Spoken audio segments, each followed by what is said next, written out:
Bien, buenas noches, hermanos.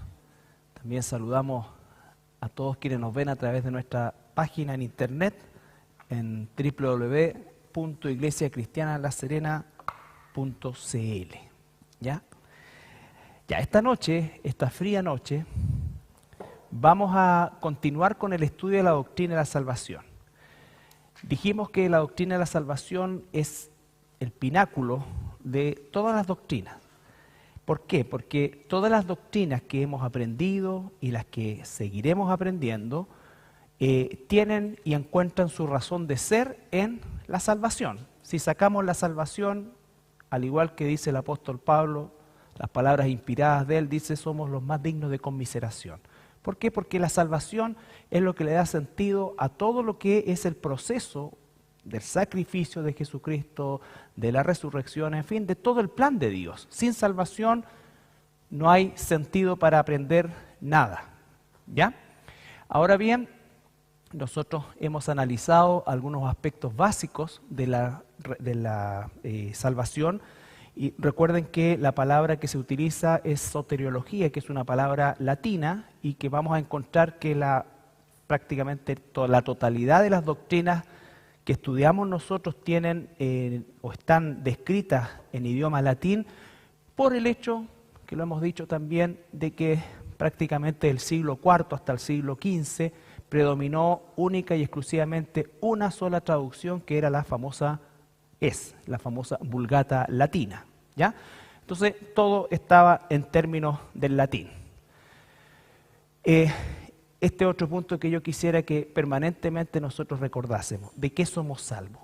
Así como la salvación le da sentido a todo lo que aprendemos de la doctrina y de la teología sistemática y de nuestra vida como cristianos, así también la importancia de poder comprender, ¿no es cierto?, bíblicamente de qué somos salvos es algo fundamental dentro de nuestra propia forma de vivir, como también de lo que significa cuando hacemos evangelismo. Cuando una persona cuando un cristiano ha hecho evangelismo, tiene que estar seguro de que su contraparte, su interlocutor, haya tenido la información de su condición. Esa persona tiene que, si nosotros vamos a hacer evangelismo, nosotros tenemos que anunciar a la persona en primer lugar su condición. La Biblia dice que la condición de todo ser humano que ha nacido en este mundo es separado de Dios. Entonces, eso, por cierto, que va a generar una respuesta de la contraparte que puede ser violenta, puede ser indiferente, puede ser burlesca. Esa parte no la podemos controlar nosotros. Pero nosotros no hemos hecho evangelismo si la persona no ha confrontado o no ha sido confrontada con su condición. Y ahí, y solo ahí, la salvación tiene sentido también, porque es lo que predicamos. Pero si no hay la primera parte, no tiene sustento la segunda. ¿Ya? Entonces nosotros no hacemos evangelismo, bíblicamente hablando, cuando solamente hablamos de Jesús y de las bondades que Jesús tiene para nosotros. Hacemos evangelismo y damos la buena noticia cuando la persona primero, a lo menos, ha escuchado la mala noticia. ¿Ya? Entonces, eso también es importante porque da, como digo, un sentido a nuestra vida como tal y por supuesto que tiene que ser hecho en amor, sin pasar a llevar a la persona, sin agobiar a la persona, pero dando la información correcta. Bueno, y hablamos del plan de redención donde nombramos la expiación. Hablamos un poquito acerca de la expiación como definición etimológica y definición teológica. Hablamos del día del perdón y comenzamos la semana pasada a hablar del tabernáculo. Y esto también tiene un grado de importancia porque nosotros como cristianos debemos estar familiarizados con toda la Escritura. Tenemos que entender de dónde salen las cosas. Aquí hay un plan que Dios estableció en un orden perfecto, el cual se expresa en estas ordenanzas. El tabernáculo, como dice ahí, es la palabra hebrea Mishkan, que es la morada permanente. Ahora, los hebreos no entendían mucho este concepto de morada permanente porque el tabernáculo desaparece después y aparece el templo. Y después desaparece el templo. Entonces, ¿a dónde apuntaba el concepto de permanente?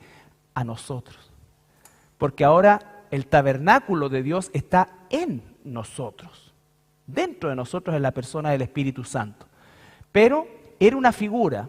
Esto, como les dije, es una réplica exacta, a escala exacta, de lo que era el tabernáculo, ¿ya?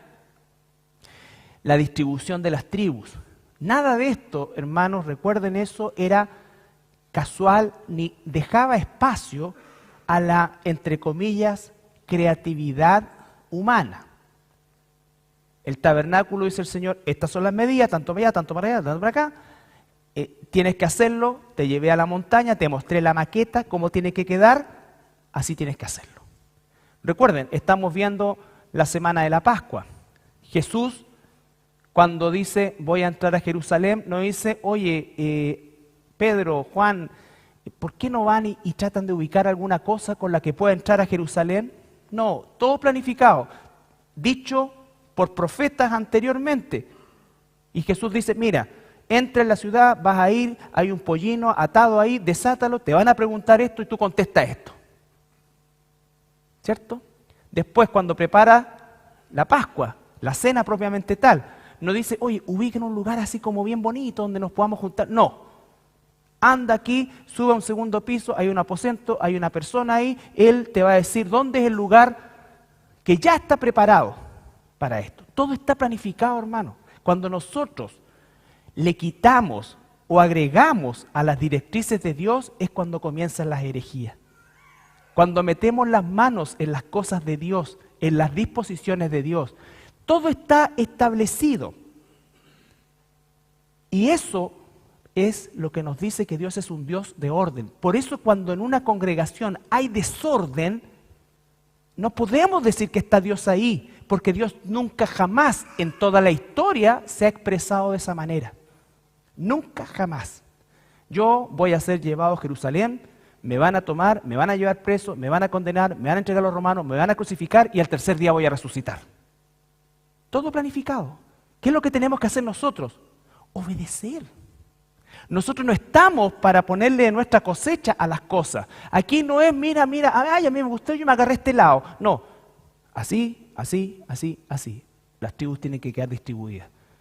El diagrama del tabernáculo, todo esto nos habla de ese orden, de esa pulcritud, de esa, hasta cierto punto humanamente lo miramos, obsesión de Dios de que todo esté ordenado.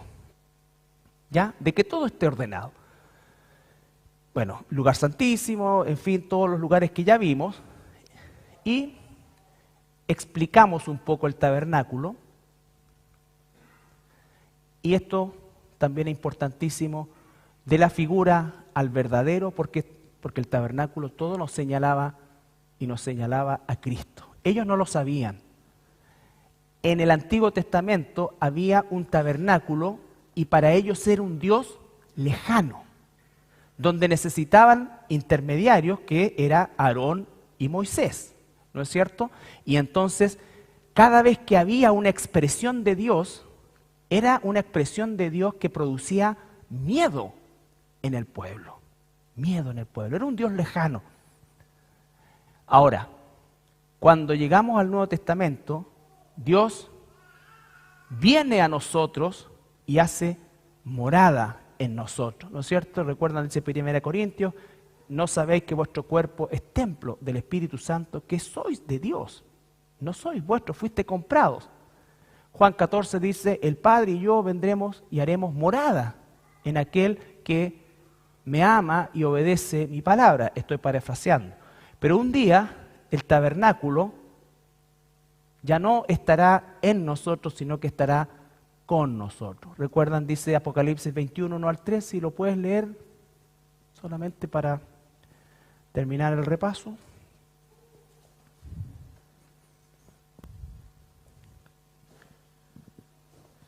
Vi un cielo nuevo y una tierra nueva, porque el primer cielo y la primera tierra pasaron, y el mar ya no existía más. Y yo, Juan, vi la santa ciudad, la nueva Jerusalén, descender del cielo de Dios, dispuesta como una esposa ataviada para su marido. Y oí una gran voz del cielo que decía: He aquí el tabernáculo de Dios con los hombres, y Él morará con ellos, y ellos serán su pueblo, y Dios mismo estará con ellos como su Dios. El Dios mismo estará con nosotros como nuestro Dios. Hoy día Dios está dentro de nosotros. ¿Por qué está dentro de nosotros? Porque si no estuviera dentro de nosotros, nosotros no podríamos ni ser de Él, ni conocerle, ni aprender de su palabra, ni vivir una vida que le agradara a Él. ¿Ya? Pero un día cuando seamos deshechos de esta morada terrenal y recibamos nuestra forma celestial, seguiremos siendo quien somos, pero por primera vez en la historia de nuestra existencia podremos vivir sin pecado.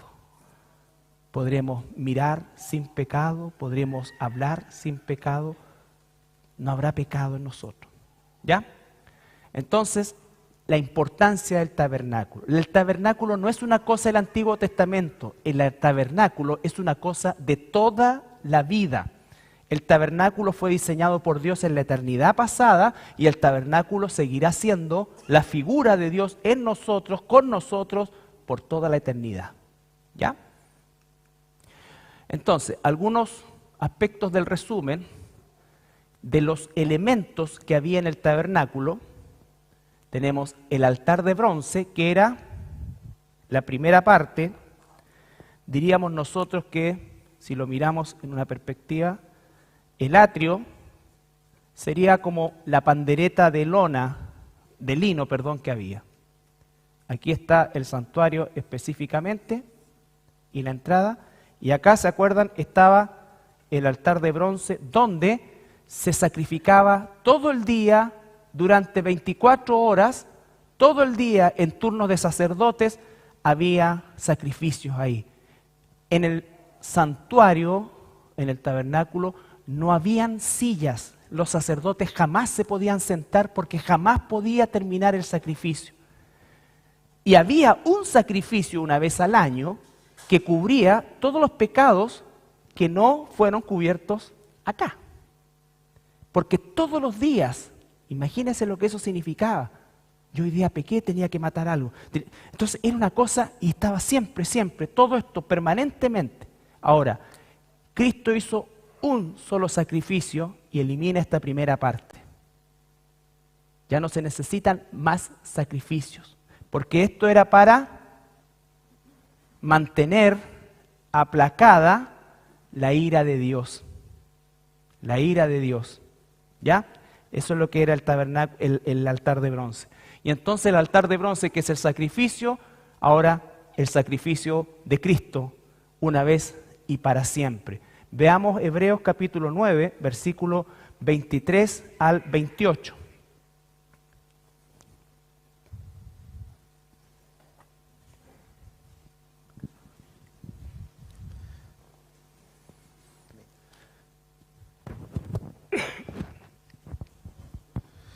Fue pues necesario que las figuras de las cosas celestiales fuesen purificadas así, pero las cosas celestiales mismas con mejores sacrificios que estos.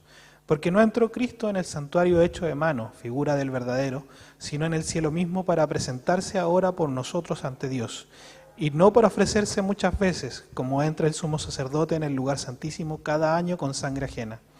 De otra manera, le hubiera sido necesario padecer muchas veces desde el principio del mundo. Pero ahora, en la consumación de los siglos, se presentó una vez para siempre por el sacrificio de sí mismo para quitar de en medio el pecado. Y de la manera que está establecido para los hombres que mueran una sola vez y después de esto el juicio, así también Cristo fue ofrecido una sola vez para llevar los pecados de muchos y aparecerá por segunda vez sin relación con el pecado para salvar a los que le esperan. Ya, ¿no es cierto? Entonces vemos que este altar tenía que estar todos los días y todo el tiempo humeando sacrificio. El Señor Jesucristo con un único sacrificio elimina todo. ¿Ya? ¿Por qué? Porque todos los corderos, becerros, palomas o lo que se ofreciera eran figuras. Y no podían. Por eso es que lo que hacía realmente ese sacrificio ofrecía un perdón temporal. Y con el perdón temporal significa que Dios solamente cubría el pecado. Cubría el pecado por ese año. ¿Ya?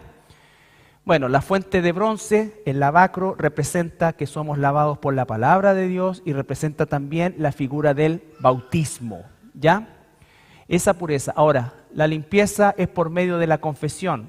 Si confesamos nuestros pecados, ¿no es cierto? Dice la palabra que Dios es fiel y justo para perdonarnos de nuestros pecados. Jesús le dice a los apóstoles, ustedes están limpios ya por la palabra. Pero también nos habla de que esa limpieza implica el hecho de que nosotros, ahora que estamos limpios de la culpa del pecado, permanentemente debemos ser limpios de la influencia del pecado por medio de la palabra. ¿Ya?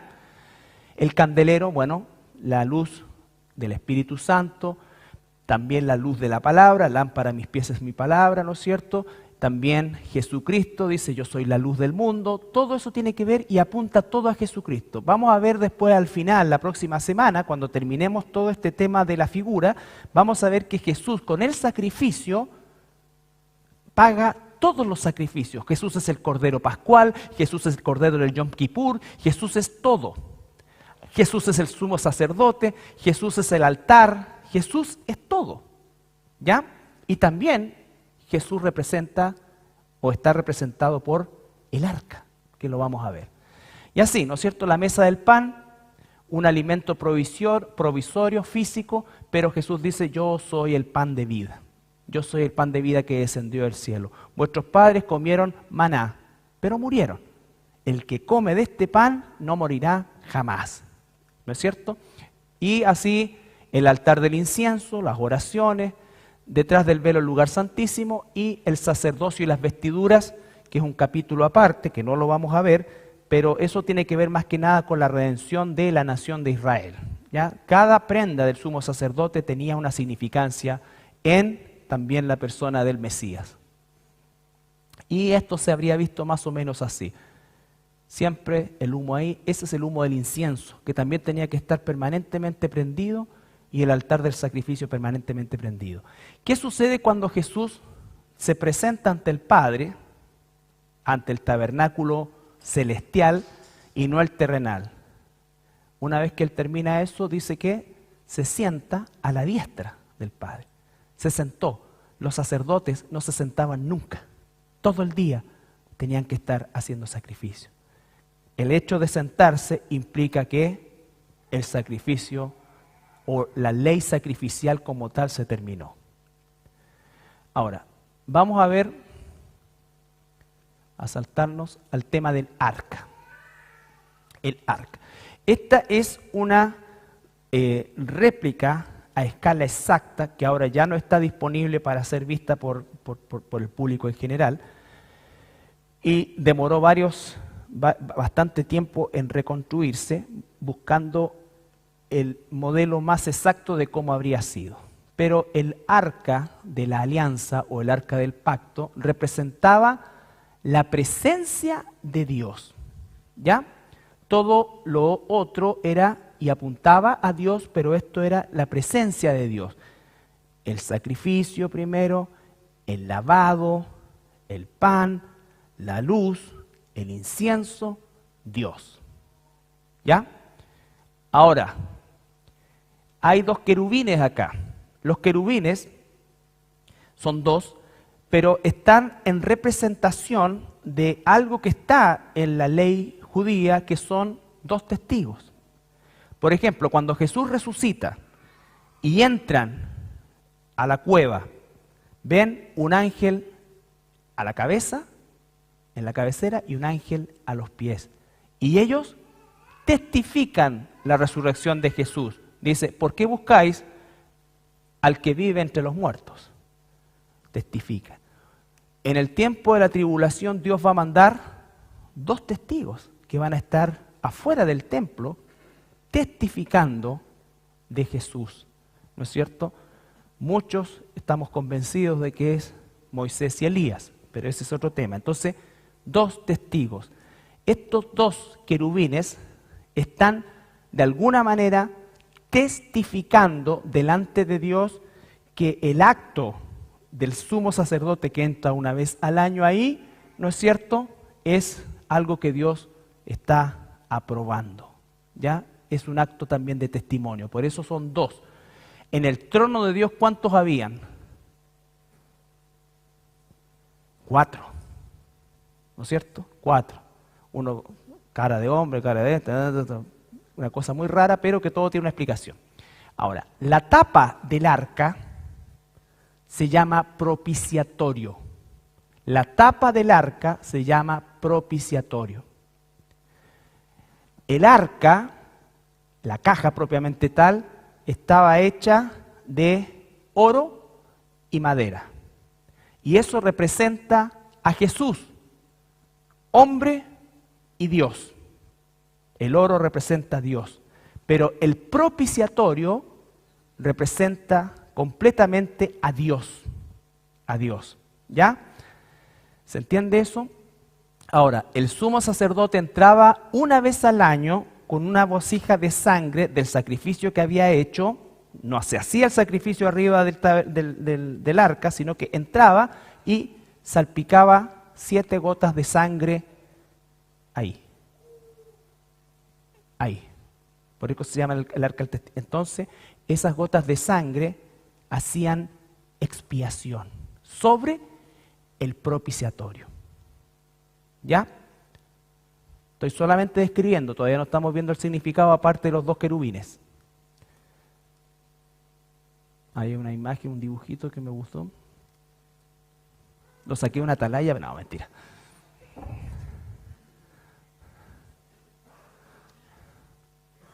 Ahora, el contenido del arca. El contenido del arca. 3 elementos. La ley, representada en los 10 mandamientos. Recuerden que el resumen de la ley es: amarás al Señor tu Dios con todo tu corazón, con toda tu fuerza y con toda tu fuerza, que corresponden a los primeros 4 mandamientos, y después amarás a tu prójimo los siguientes 6. ¿No es cierto? Cuando empieza no robarás, no matarás, no codiciarás, se refiere a la segunda parte. Entonces los 10 mandamientos son un resumen exacto de toda la ley de Dios.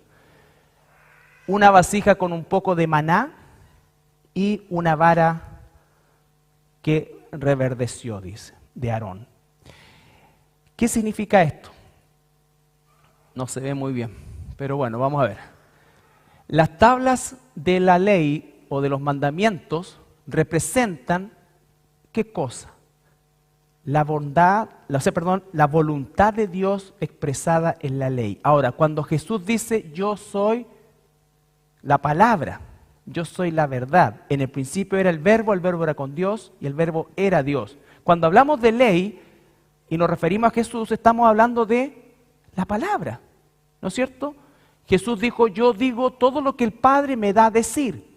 Cada palabra que Jesús dijo tenía su amparo, por así decir, en el Antiguo Testamento. Jesús no enseñó nada nuevo. Jesús vino a cumplir todo lo que se dijo de Él y todo lo que Él debía decir. ¿Ya? Por lo tanto, Él es la palabra. Juan 1.1 habla, en el principio era el verbo era con Dios. 14.6 dice, aquel verbo se hizo carne. La representación de la caja. Vamos a ver Romanos 3.20.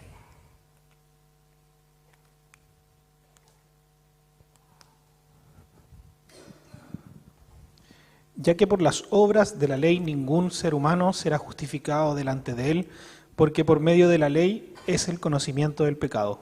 Ya. Ahí está hablando de que nadie es justificado por las obras de la ley. ¿Ya? Por lo tanto, dentro del arca, la ley representaba lo que el hombre tenía que hacer para satisfacer la justicia de Dios. Pero nadie podía cumplir eso. Entonces, representativamente, al colocar sangre sobre el propiciatorio, se aplacaba la demanda de justicia de Dios. ¿Se entiende? ¿Se entiende? Eso es el sentido que tiene. Por eso está dentro la ley. El propiciatorio está aquí, el sacerdote tira la sangre arriba, porque eso significaba que estaba expiando el pecado simbólicamente y estaba aplacando la demanda de la ley que nos condena. La ley nos condena cuando no estamos nosotros justificados. ¿Por qué? Porque nadie puede cumplirla. Por eso es que dice que si alguien quiere ser justificado por la ley, eso es imposible. Porque si cumple todo y falla en uno, se hace culpable de todo. ¿Ya? Y aunque pudiera cumplirla exteriormente, jamás podría cumplirla mentalmente. Porque Jesús dijo, oíste que fue dicho, no matar, pero yo digo, si tú piensas en matar, ya pecaste. ¿Ya?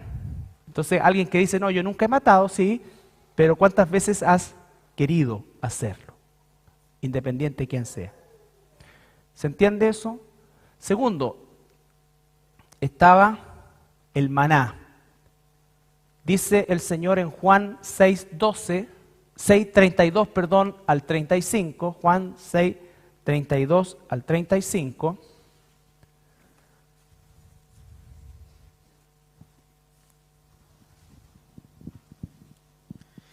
Y Jesús les dijo, de cierto os digo, no os dio Moisés el pan del cielo, mas mi Padre os da el verdadero pan del cielo. Porque el pan de Dios es aquel que descendió del cielo y da vida al mundo. Le dijeron, Señor, danos siempre este pan. Jesús les dijo, yo soy el pan de vida, el que a mí viene nunca tendrá hambre, y el que en mí cree no tendrá sed jamás. ¿Se dan cuenta? Entonces Jesús dice, yo soy el pan de vida. Ahora, versículo,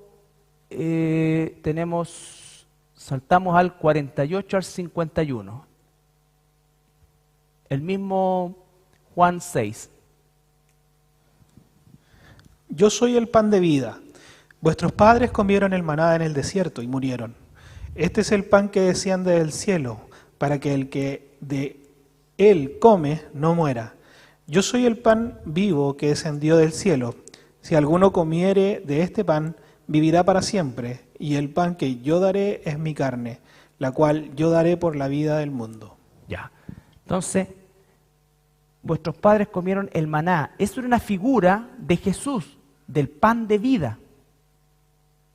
Vuestros padres comieron un maná que se desvanecía, pero este maná nunca se desvanecía, permanecía siempre activo.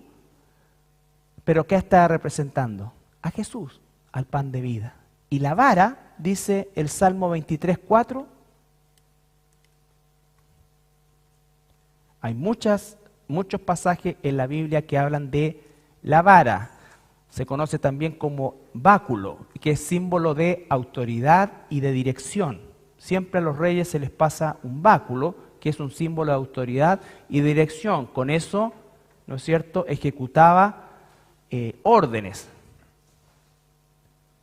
Aunque ande en valle de sombra de muerte, no temeré mal alguno, porque tú estarás conmigo. Tu vara y tu callado me infundirán aliento. ¿Y qué dice el versículo 1? Jehová es mi pastor. Y en el Nuevo Testamento, en Juan, Jesús dice, yo soy el buen pastor. Él es el buen pastor. Él es el Jehová del Salmo 23. Él es el Yahweh del Salmo 23. Él, con su vara, nos corrige, nos dirige. Un día dice que regirá en el milenio con vara de hierro, con autoridad, ¿no es cierto?, y con justicia perfecta. Eso es lo que está diciendo. Entonces, eso es lo que representa la vara. Por lo tanto, el contenido del arca apuntaba a Cristo. A Cristo. El arca estaba hecho, la caja de oro y de madera. ¿Por qué? Porque Dios, que es la tapa o representa la tapa, iba a haber un milagro de que sería 100% Dios y 100% humano. ¿Se entiende? Entonces, todo eso es la figura del arca y mucho más. Entonces, estos tres elementos apuntan, como dice ahí, a Cristo. Cristo es la palabra viva, Cristo es el alimento, la provisión, y Cristo es la dirección, la corrección, el todo. ¿Ya? ¿Se entiende eso? Ahora, por ejemplo, si hoy día encontraran el arca, que están desesperados por encontrarlo, ya no tiene el arca, no tiene ningún valor, porque el arca era parte de una figura. Recuerden lo que dice Hebreos, estando ahora presente Cristo, todo lo demás está de más. ¿Por qué? Porque Jesús cumple todo. Él es el arca, Él es el propiciatorio, Él es la expiación, Él es el que expía, porque también es el sumo sacerdote, Él es la puerta, es la entrada, Él es el altar del sacrificio, Él es el lavacro donde somos limpiados, Él es la palabra. ¿Ya? Por supuesto que los israelitas de este tiempo no entendieron absolutamente nada. Y Dios era un Dios lejano para ellos. Porque esto apuntaba a la segunda parte del plan de Dios, que era redimirnos, rescatarnos, vivir dentro de nosotros, hasta que un día Él nos haga vivir con Él, ¿no es cierto?, con un cuerpo glorificado. Bien. Vamos a ver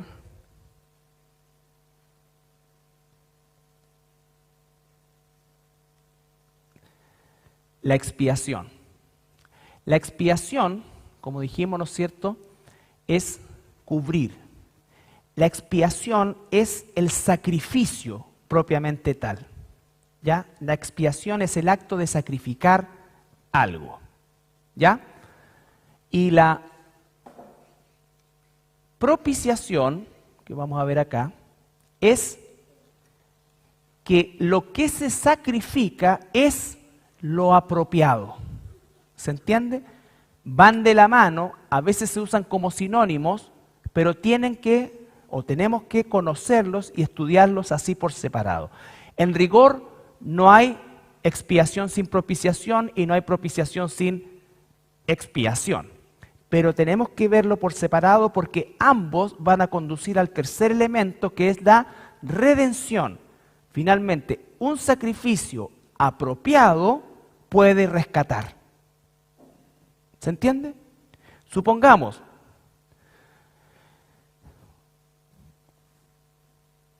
ya, yo tengo problemas económicos, porque no soy como el obispo Durán, entonces,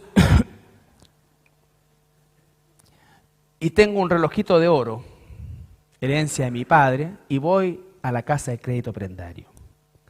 Me pasan 100 luquitas, ¿cierto? Ahora después yo quiero rescatar eso porque es un recuerdo de mi padre. Y digo, yo voy a ir a rescatarlo. Y llego ahí a la casa de crédito prendario y abro un bolso y está lleno de escudos. ¿Tú todavía no nacías o alcanzaste a usar escudos? No, ya. Llena de escudos, 500.000 escudos. Y los pongo arriba de la mesa. Quiero mi reloj. No es propicio. No es lo que demanda el rescate. Lo que demanda el rescate es 110.000 pesos, incluido el interés. ¿Se entiende eso? Entonces, no podría ser expiación, no podría ser un sacrificio que aunque quisiera hacerlo, si no es propicio, no rescata. Entonces, expiación, propiciación van juntas y cuando la expiación es hecha con el elemento propicio, rescata. Si no es esto así correcto, no hay rescate. No hay rescate. ¿Ya? Veamos Romanos 3, 23 al 25.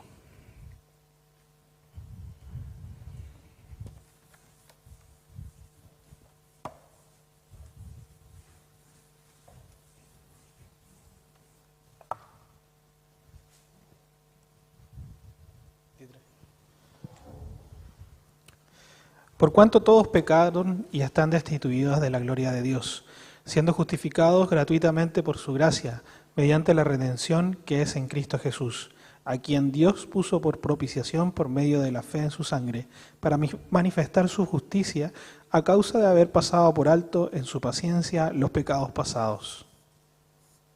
Ya. Por cuanto todos pecamos, ¿no es cierto? Esa es la realidad del ser humano. Todos nacemos, todo ser humano que nace en este mundo nace en esa condición. Nosotros No somos pecadores porque pecamos. Pecamos porque nacemos pecadores. Es nuestra naturaleza. Nuestra naturaleza es pecar. No es algo que adquirimos, es algo que manifestamos. Y si el mundo no acepta eso, no puede haber evangelio.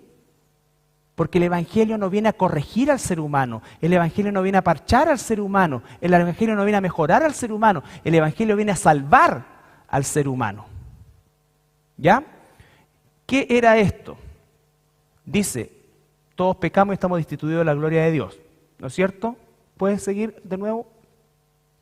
24. Siendo justificados gratuitamente por su gracia. Pausa. Siendo justificados, es decir, somos declarados justos. ¿No es cierto? Somos declarados justos. Pero entiendo que si yo nací injusto y no puedo hacer nada para cambiar esa condición y soy declarado justo, significa que otro pagó el precio propicio y me puede imputar justicia. ¿Ya? Somos declarados justos. Y acá viene. Mediante la redención. Pausa. Mediante, por medio de. Cristo es el único mediador entre Dios y los seres humanos. El medio, mediante. Mediante. La redención que es en Cristo Jesús. Mediante el rescate que hizo Cristo. Cristo nos compró. Cristo nos compró. Cristo no le arrebató a Satanás las almas. Cristo compró nuestras almas. A quien Dios puso como propiciación por medio de la fe en su Pausa. sangre. A quien Dios puso como propiciación. En el Antiguo Testamento se conocía el propiciatorio porque era una figura. Pero esta plancha de oro puro representaba al Hijo, al Dios Hijo, que se acuesta sobre la humanidad y la divinidad suya y paga como Dios. Paga como Dios. En la cruz muere un hombre Dios, pero Dios es el que finalmente paga por nosotros. ¿Se entiende eso? La parte de oro. Entonces, cuando habla del Él es la propiciación, lo que está diciendo, Él es el propiciatorio. Él es el propiciatorio. Él es el que estaba representado por esta plancha de oro, cubierta y protegida por dos testigos en la persona de los querubines. La sangre rociada acá representaba su sangre. Esta sangre aplacaba simbólicamente por un año el pecado, ¿no es cierto?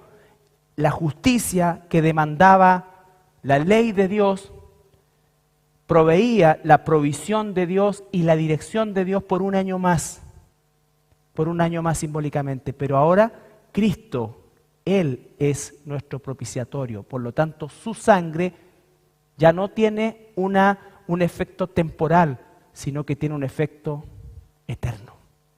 Un solo sacrificio. Él es el propiciatorio. Él es la caja del arca, Él es la tapa del arca. Él es Dios.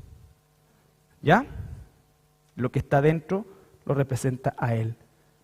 Nosotros no tenemos ninguna intervención en nada. No hay nada nuestro adentro del arca, no hay nada nuestro en la construcción del arca.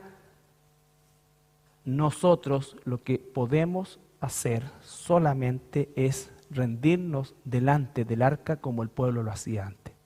¿Ya? En el caso del pueblo, de manera lejana. En el caso nuestro, ahora nos podemos acercar ya no a este trono, sino que al trono de la gracia, confiadamente. ¿Ya? Ahora, primera, vamos a ver.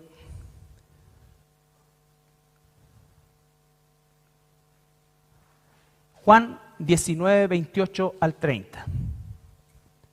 Juan 19, 28 al 30.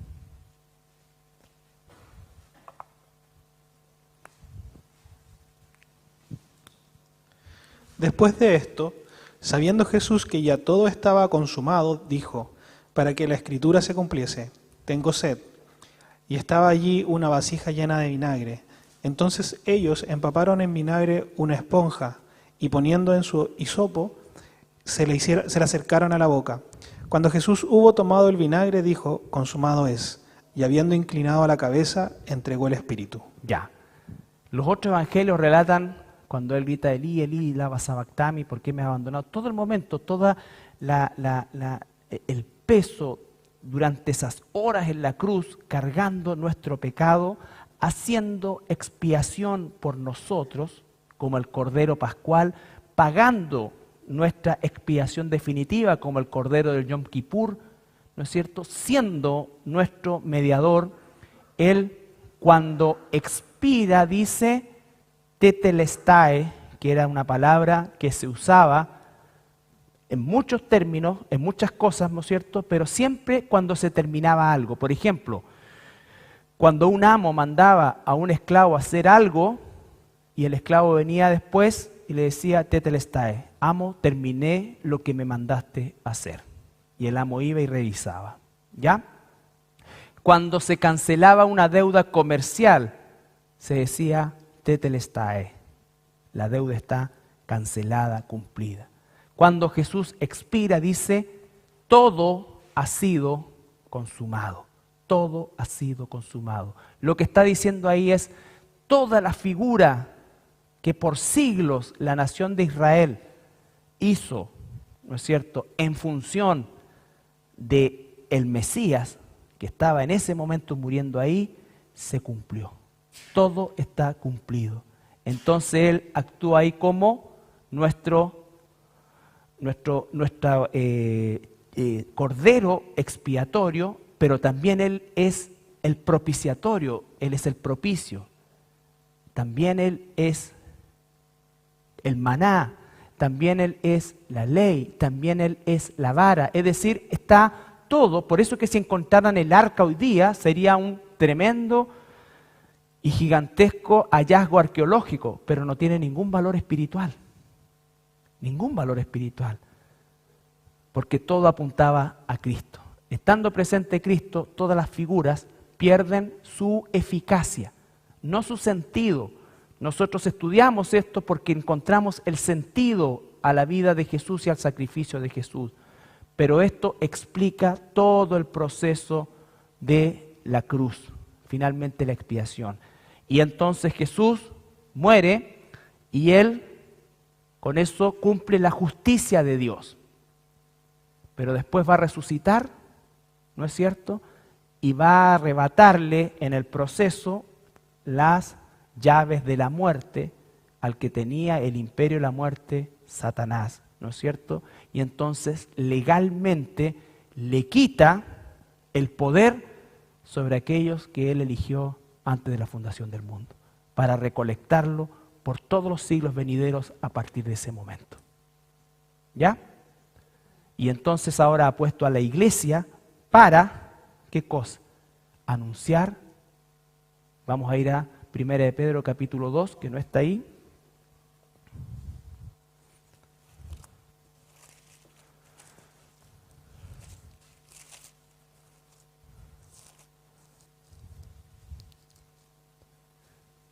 Capítulo 2, versículo 9 y 10. Perdón, versículo 9 nomás. Mas vosotros sois linaje escogido, real sacerdocio, nación santa, pueblo adquirido por Dios, para que anunciéis las virtudes de aquel que os llamó de las tinieblas a su luz admirable. Ahí está. Ahora ya no hay un sacerdocio levita. Ahora hay un sacerdocio eterno.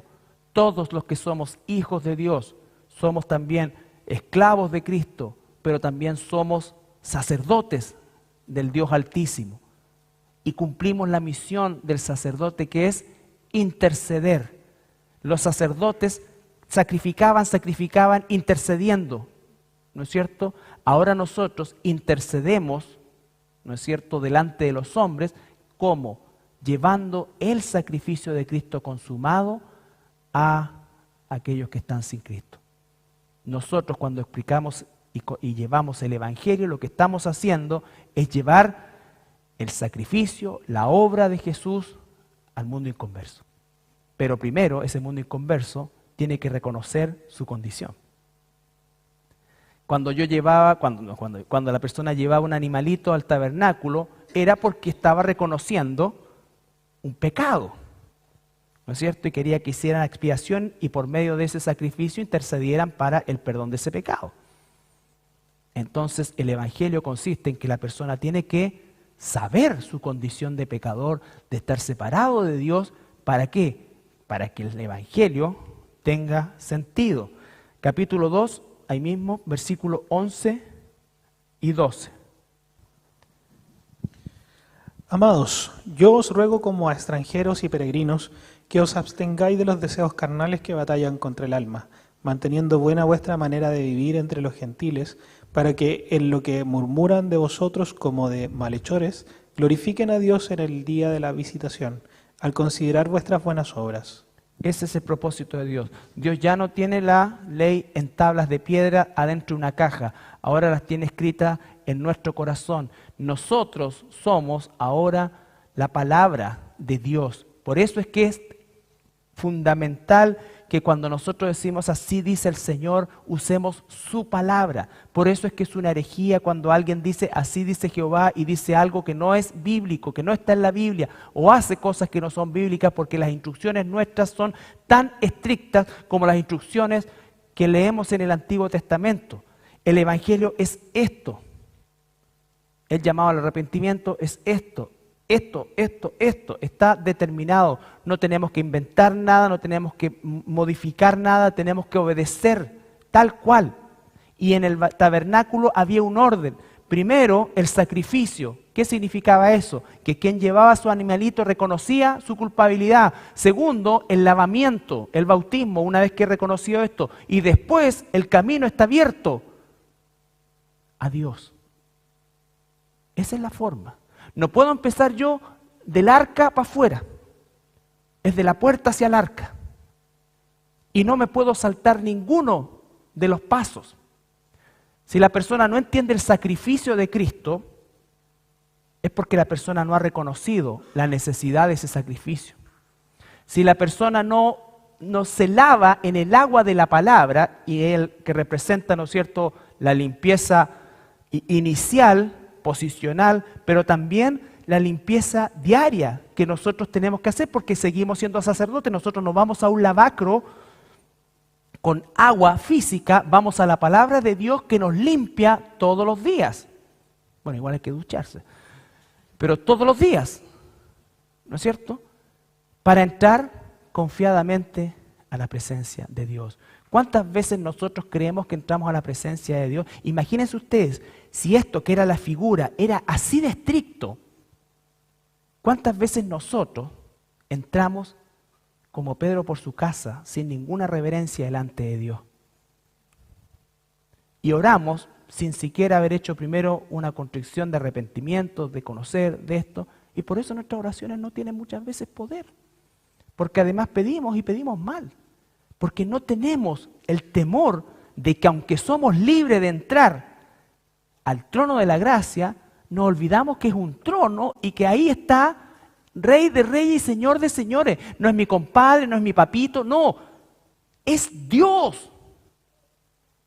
Donde los querubines ni siquiera quieren mirar por la santidad. El pueblo de Dios ha perdido el temor de Dios y ha usado a Dios como un abuelito, un bonachón. No, y ha perdido la reverencia. Ay, que mi Diosito no, aprender a entender qué significa eso. No confunda confianza con patudez. No se trata de que tengamos que meter rituales para que... No, limpiémonos con la palabra de Dios. Antes de orar, antes de buscar a Dios, Señor, examíname mi pecado. Te lo va a mostrar clarito, te lo aseguro. No falla. Y a veces pasamos tiempo porque queremos que Dios limpie nuestro pecado, cambie nuestro corazón, nosotros vivimos pidiendo que Dios cambie a mi esposo, a mi hermano, a mi tío, a mi abuelo, a mi jefe. Busquen en la Biblia oraciones donde se pida que cambien a otro, los desafíos. Que Pablo, Pedro, Juan, David pidiera cambiar a otro. No, siempre es cámbiame, cámbiame, cámbiame.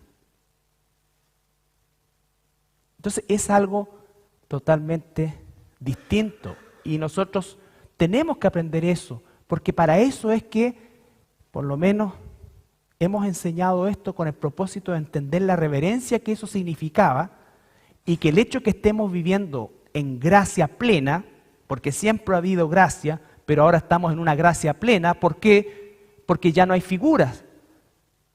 Porque ya no hay figuras. Pero eso no significa que nosotros debemos perder la reverencia en el servicio. Cuando usted está acá en el servicio, cuando estamos acá en el servicio, tiene que concentrarse en el servicio, no por escuchar al burro, sino por escuchar la palabra de Dios. Es la palabra, ¿no es cierto?, la que se toma y se debe tomar el púlpito. ¿Entiende? Pero tenemos que ser reverentes. No se trata de ser religioso, se trata de ser reverente. Gente conversando, gente viendo el celular, gente... 1 hora máximo. No significa que... no. Y si hay una emergencia, como lo que pasó el domingo, hay emergencias y cosas así, pero entender lo que esto significa. Esto no es el estadio. Esto es una iglesia. Y si se está predicando la palabra de Dios, no hay importancia en el predicador, ni siquiera es respeto al predicador si ustedes quieren, es respeto a la palabra de Dios. Respeto a lo que se está diciendo ahí. Si yo estuviera contando historia, cualquier otra cosa, haga lo que quiera, no tiene ninguna importancia. Pero si estamos enseñando la palabra de Dios para todos nosotros, tiene que haber reverencia. Tiene que haber reverencia. Reverencia no es religiosidad, es responsabilidad y es saber qué es o en qué o qué estamos haciendo. ¿Ya? Todo esto, hermanos, es importante porque apunta a eso, a realmente entender en profundidad lo que hacemos y por qué lo hacemos. Lo que hacemos y por qué lo hacemos. Si nos reunimos a conversar, bueno, ahí es otra cosa. Pero cuando el burrito sube, ¿no es cierto?, y lleva la palabra de Dios y la coloca ahí y habla, por gracia de Dios, palabra de Dios, y es verdaderamente palabra de Dios y no tontera, entonces todos tenemos que ponernos bajo esa autoridad, la autoridad de la palabra. No vamos a llegar al punto que yo conozco iglesias donde entra un hermano, ¿no es cierto?, y se tocan como esos chofar, y entra alguien con la Biblia arriba y todos se postran. No, porque tampoco somos bibliólatras, somos cristianos, ¿no es cierto? Estamos acostumbrados a actos externos que nos den como pureza. Las figuras terminaron, ahora tiene que haber un cambio de corazón. Si tú esta noche estás aquí, tienes que estar aquí porque realmente quieres conocer de Dios. Yo no te puedo enseñar ninguna otra cosa. Ninguna otra cosa. Y en verdad sirvo para muy pocas cosas. Pero para lo que Dios me ha tomado, eso es lo que tengo que hacer. Y esa es la única razón. Esa es la única razón. Jesús dijo, tetelestai, cubrió nuestro pecado, pero también cubrió al pecador. Esto es para que nosotros entendamos de una buena vez que Dios aborrece al pecado y aborrece al pecador. No hay una expiación por separado.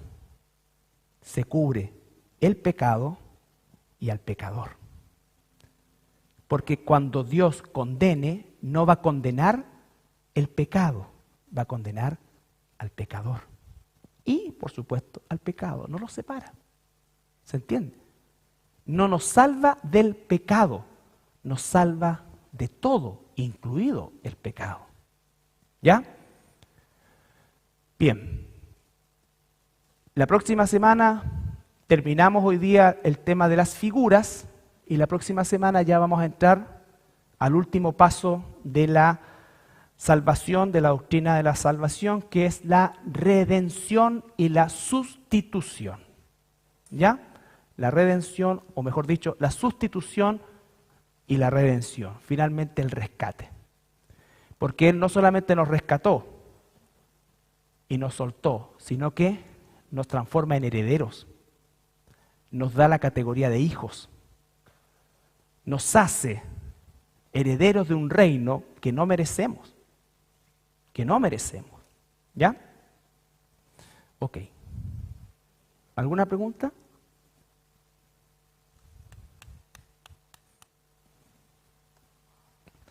El joven de cabecita blanca, él.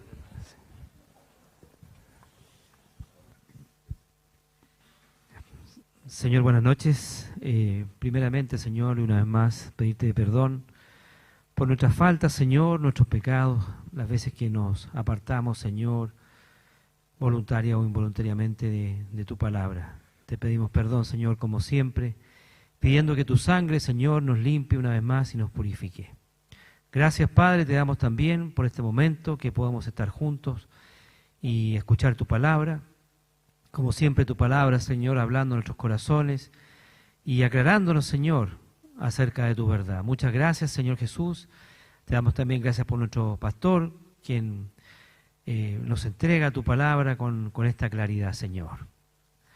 Te pedimos que hables a cada uno de nosotros, que hables a nuestros corazones, Señor, y que nos muestres y clarifiques tu verdad para que sigamos creciendo, Señor, cada día en el conocimiento de ella. Acompáñanos de vuelta a nuestros hogares, Señor, y oramos en tu precioso nombre, Jesús. Amén.